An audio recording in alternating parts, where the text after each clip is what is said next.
Alfred Keter recently lectured UDA leaders in some burial function that he was attending. And he was telling UDA leaders the truth on the cost of living. And I think he's one of the person that I think in the history of this country, the former Nandi MP will go on records as firm and a man who believes on his principles. A man who is not shaken by whatever the political, a man who will go and dare to go against the political grain. There is another soundbite, another video that I want to play to you. And I think I've also gotten some translation thanks to another friend from the same place who translated it for me. And in this soundbite, I want you to listen to it. Then we'll do a critical look into that and then give you an in-depth analysis on it. But watch that video here. Ladies and gentlemen, that is Alfred Keter. If you are keen, you'll realize the population he's addressing there are not predominantly young people. The population, those people he's addressing there are actually, they're senior members of the society. Senior members of the society are not the youth. And William Ruto, during campaigns, in the 2022 campaigns, actually spoke with the youth. It's not Wazes who are singing Hatupangwingi, even though there are others who also sang Hatupangwingi. We should not say that, not only Wazes. Then, that's one observation. He's talking to the headline. Number two, I have also reliably confirmed that Alfred Keter was speaking, but I don't want to confuse, that's Alfred. Alfred Keter was the former Nandi Hills MP. Then there is Charles Keter, who was the former energy CS, who comes from Kericho, who also served as Kericho senator, the first term before being picked as a CS. So, sometimes normally viewers confuse the two. There is Charles Keter and Alfred Keter. Now, this one is Alfred, the famous Alfred. He's never supported William Ruto. I think for the time I've followed his politics, he's been firm on Ruto is not the kind of person that he really. I think for the first time, he even vied on UDA ticket and won nominations, but again he was denied the ticket. That's how the local politics plays. So, the other observation I also wanted you to make is he's speaking in his shopping center, where he comes from. He's not speaking somewhere else. He's speaking in his constituency. Now, if you look at those translations, what he's already saying there, if you look at that video, he's speaking in his constituency. I've confirmed Nikwake. So, what did I tell you? You may want to understand that probably he's campaigning on Nini. But again, the other third observation that I also wanted to make is the third one is, look at the way those people are paying attention. They did not throw hands in the air, they were not rowdy. They did not chase him. They did not protest about that information. So that's also another observation you can make. Lastly, I have also realized that he's not speaking about the local MP. He spoke about the local MP on one thing. Just mimi nikiwa, when I was an MP, I used to give bursaries and I would go extra mile from my pocket to help others. So, but he's talking to them about the cost of living. And he's telling them that things are not going to change. Hata hapa mbele, things are going to be bad. In fact, he's mentioned about pesa ya dawa. Kuna dawa alikuwa ananunua at 80 bob, that now he had to buy at 110. So that's a small recap about what is in that video. So what's Nandi MP up to? And so I'm telling you that his activities must send some shockwaves on Ruto's camp, because remember, he did not lose against UDA. I can tell you. he did not lose against UDA. And whenever we do analysis on Alfred Keter, even when you see mainstream media covering his stories, you'll see comment section people reacting to Alfred Keter was the best. So he won the nominations. After winning the nominations, he was supposed to be given the UDA ticket, but because of not sitting well with the powers then at the UDA party, the ticket was given to someone else. So remember, at a county like area like Nandi, where president is going to be elected with UDA party, and then they will also run the 6-piece story where we need people that will support the president's agenda. So the Nandi people were really close. And by the way, if you check Nandi Hills elections, I just want to check the results here right away. Let me just check Nandi Hills results. Constituency results. I just want to check the gap between Alfred Keter and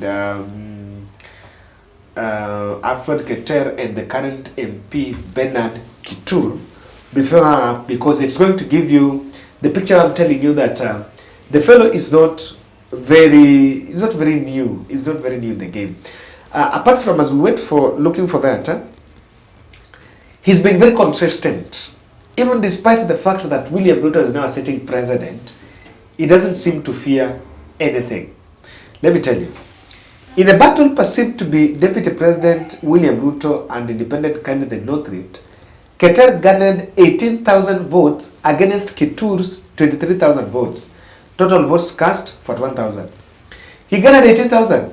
So, not a landslide. See, it says everyone voted for Kitur, then the 5,000, if someone wants to bank on William Ruto's back in the next general election, that person is lost. Now, why do you think the grassroots mobilization by the Keter is going to shed Ruto's national honor? I'm using national honor because that is his place. And there is something with Kenya Kwanza. There are 3 reasons. The one thing that why Ruto is shedding that national honor is because UDA is projecting vulnerability to address the problems. They're projecting vulnerability because this is how it is. They have gone and said that the cost of energy is not a Kenyan problem, and that Kenya has nothing to do about it because of the cost of energy. And number 2, they've spoken about the bit of complaints on over expenditure, our budgets here, our budget base, but it's not really clicking on what Kenya Kwanza is doing. What am I saying? And I want to give you an example during COVID. One of the reasons why Uhuru Kenyatta lost his popularity was because of COVID-19. And there are a lot of campaigns, if your kid started by the time COVID was ending, that's when William Ruto gonga. And it took a lot because during COVID, Kenya's economy iliharibika. By the way, that's the truth. Economy Kenya iliharibika hapo. While economies went down during COVID. And then Uhuru Kenyatta could not regain. Immediately came back, we were just 2 years to elections, he could not regain. And that's why I do believe that whatever happened, it was not that Uhuru Kenyatta's reign was that bad. Remember, there are 2 years that we wasted. There was nothing going on. Government was not making any revenue. And so Uhuru Kenyatta had to depend on those painkillers. We had to depend on those subsidies because we didn't have money. The world supply chain was disrupted. And that's why we introduced policies, subsidies. If your kid would introduce subsidies during COVID, and those other Mtaani, we introduced them during COVID because during COVID we were actually at a mess. And so, without delving more into that, what is telling us, there's nothing we can do about fuel. In fact, if you like, you can go and chimba your own kisima if you can do fuel. That means today, if the cost of fuel has to go to 500 shillings, aren't you going to do anything? That's it. Aren't you going to do anything?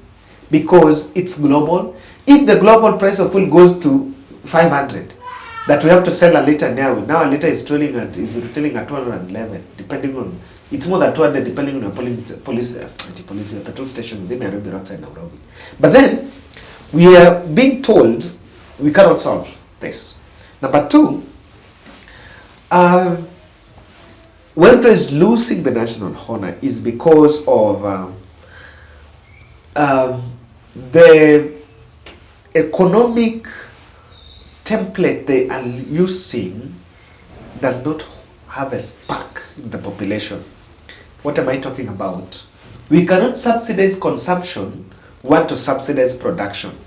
Can I tell you, the subsidy on production has only been one story, fertilizer. You cannot say fertilizer between January to December, and it's only fertilizer. And so, even if you are subsidizing production, so is it only agriculture? You know. So, and in that subsidy, we have only reduced subsidized fertilizer. And the fertilizer we are shouting to have subsidized, we were given from Russia. So even if you were not given subsidized fertilizer from Russia, maybe we would not have a subsidy. You know. And the farmers are also saying that on the cost of production, even in farming, fertilizer is just one input. The cost of carrying the maize, harvesting, tilling, they're using tinga, and the cost of fuel is up. Is it going to work?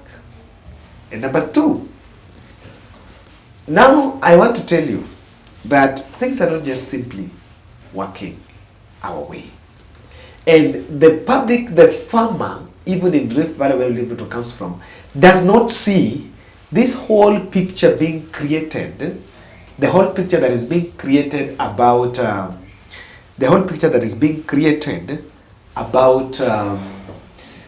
about the subsidy. It's the picture is not, the math is not mathing. Lastly, poverty is sparkling in the masses. People are poor. I saw Facebook, not people poor, people can't have money. There's no respect. All this English, kizungu mingi, and there is nothing. People are not feeling it. That's it. And that's why the Alfred Keters are not people to be despised. Thank you.